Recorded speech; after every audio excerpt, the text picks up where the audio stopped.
بسم اللہ الرحمن الرحیم۔ الصلاۃ والسلام علیک یا رسول اللہ، الصلاۃ والسلام علیک یا حبیب اللہ۔ منصور کے ہاتھ کاٹ دیے، پاؤں کاٹ دیے، زبان کاٹ دی، ناک کاٹ دیے، آنکھیں نکال دیں اور آخر میں سر قلم کر دیا۔ آخر قصور کیا تھا؟ وجہ کیا تھی؟ ایک اللہ کا ولی، مقرب بندہ، اور اس کے ساتھ ایسا سلوک کیوں ہوا؟ اصل میں بات یہ ہے کہ کچھ لوگوں نے آ کے منصور کو بتایا کہ تیری جو بیوی ہے وہ رات کے اندھیرے میں جنگل کی طرف چلی جاتی ہے اور تو سویا ہوا ہوتا ہے۔ اس نے کہا اچھا۔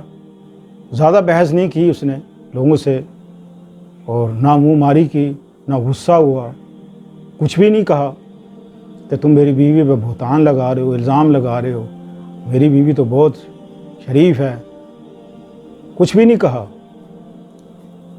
اس نے کہا اچھا ٹھیک ہے، میں آج کرتا ہوں کچھ۔ تو رات جب ہوئی تو پھر وہی ہوا کہ منصور جاگ رہا تھا اور اس کی بیوی اٹھی رات کو، وضو کیا، وضو کر کے وہ باہر نکل گئی رات کے۔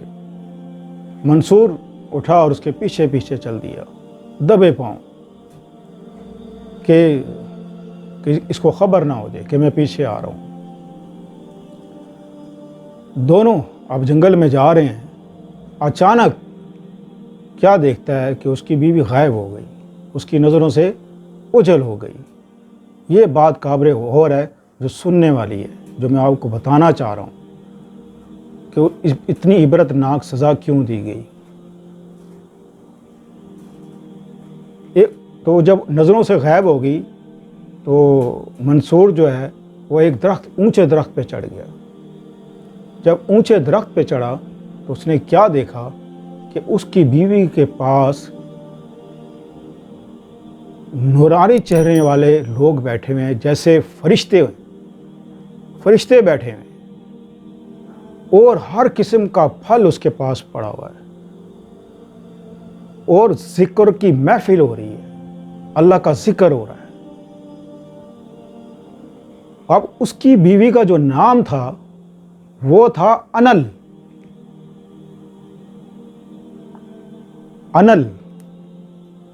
انل یعنی میں۔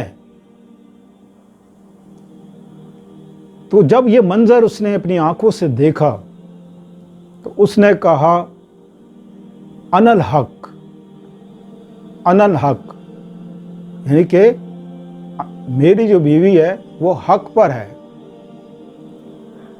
تو انل حق کے نعرے لگاتے لگاتے لگاتا رہا، اور بس ایک ہی اس کی زبان پہ بات جاری رہی، باقی سب کچھ بھول گیا، بس ایک ہی بات کہتا تھا، انل حق، انل حق، انل حق۔ لوگ یہ سمجھتے تھے کہ اس نے یہ نعرہ لگایا کہ میں حق ہوں، میں حق ہوں، یعنی کہ میں خدا ہوں، میں اللہ ہوں۔ لوگ اس غلط فہمی میں رہے، لیکن اپنی بیوی کا راز نہیں کھولا۔ جب اللہ نے نہیں کھولا تو وہ کیوں کھولے؟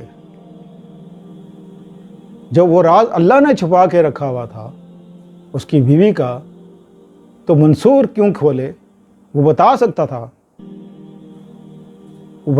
تھا کہ یہ سارا مسئلہ ہوا ہے، لیکن اس نے جانے سے پہلے اپنی ایک بک میں لکھ لیا تھا، ایک کاغذ پہ، ایک رکے پہ، جس طرح وہ لکھتے ہیں قلم دو ہاتھ سے، وہ لکھ کے سنبھال کے رکھ دیا تھا۔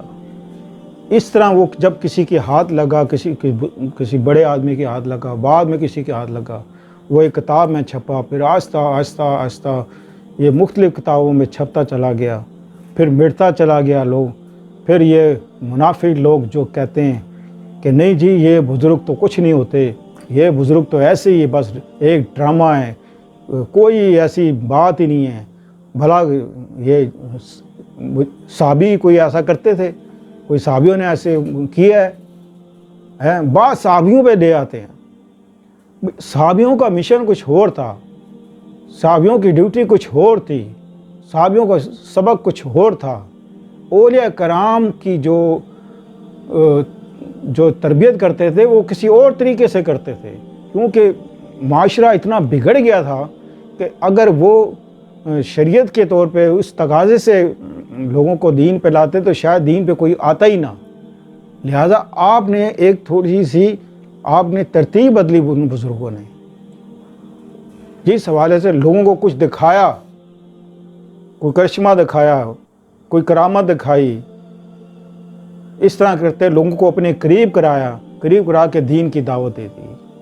یہ مقصد تھا جو لوگوں نے، اور یہ نااہل لوگ، جاہل لوگ، بیوقوف لوگ جن کو پتہ ہی کوئی نہیں، سمجھتے ہیں بس بخاری پڑھ لی اور یہ مسلم پڑھ لی اور یہ بہت ہے ہمارے لیے، یہ ہمیں جنت میں لے جائے گی، یہ ہماری دنیا بھی ٹھیک کر دے گی، ہم چاہے جیسے مرضی ہیں۔ پڑھ لیا لیکن عمل خاک نہیں۔ عمل ہو تو ایسی بات ہی نہ کریں، عمل ہو تو ایسی بات ہی نہ کریں۔ کیوں؟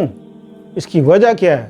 میں یہ بات کیوں کہہ رہا ہوں کہ آپ حضور صلی اللہ علیہ وسلم نے کبھی ممبر شریف پر بیٹھ کر یا کہیں بھی کھڑے ہو کر کبھی کسی کے خلاف کوئی بات نہیں کری، کسی بھی مذہب کے بارے میں، کسی بھی مذہب کے بارے میں۔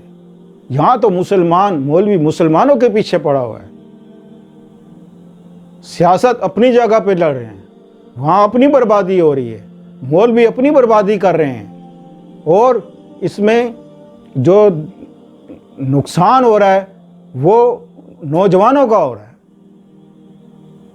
نوجوانوں کا، دین کا بیڑا غرق کر کے رکھ دیا، انہوں نے تباہ کر کے رکھ دیا، برباد کر کے رکھ دیا۔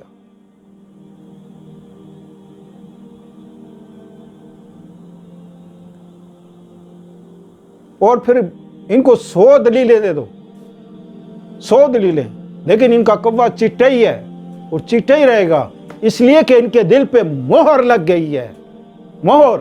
جو اللہ کے رسول کے بارے میں گستاخی کرتے ہیں، بے ادبی کرتے ہیں، آپ حضور صلی اللہ علیہ وسلم کو یہ کم تر سمجھنے کی کوشش کراتے ہیں کہ نہیں جی یہ تو اللہ کے رسول کے پاس تو کوئی غیب کا علم نہیں تھا، وہ تو ہماری طرح عام آدمی تھے، ہماری طرح کے انسان تھے، بس ان کے اوپر وحی اترتی تھی اور کوئی فرق نہیں۔ کوئی ان کے دل میں آقا دو جہاں جن کے دعاؤں سے ہم کھا رہے ہیں، پی رہے ہیں، جن کی وجہ سے ہم بڑے عذابوں سے بچے ہوئے ہیں، ورنہ ہم گناہوں میں اس قدر چلے گئے ہیں، اتنے آگے بڑھ گئے ہیں کہ زمین پھٹے اور سب غرق ہو جائیں تو یہ بھی کم ہوگا۔ کہ اللہ کے رسول نے دعا کی تھی اللہ پاک سے، اے اللہ میرے امتیوں پر ایسا عذاب نہیں لانا، لیکن اللہ تعالیٰ نے فرمایا کہ محبوب چھوٹے چھوٹے عذاب ضرور دکھاؤں گا ورنہ تیری امت تباہ اور برباد ہو جائے گی۔ تو مجھے یقین ہے کہ آپ کو ضرور پسند آئی ہوگی آج کی ویڈیو۔ جسے بھی پسند آئی وہ ضرور لائک کرے اور اپنے کمنٹس میں اپنا نام، اپنے شہر کا نام لکھے اور ہو جائیں دعاؤں میں شامل۔ ہم ہمیشہ آپ کے لیے دعا گو رہتے ہیں، اور آپ سے بھی یہ التجا ہے کہ آپ ہمارے لیے دعا کیا کریں۔ ملتے ہیں اگلے پروگرام میں۔ السلام علیکم ورحمۃ اللہ وبرکاتہ۔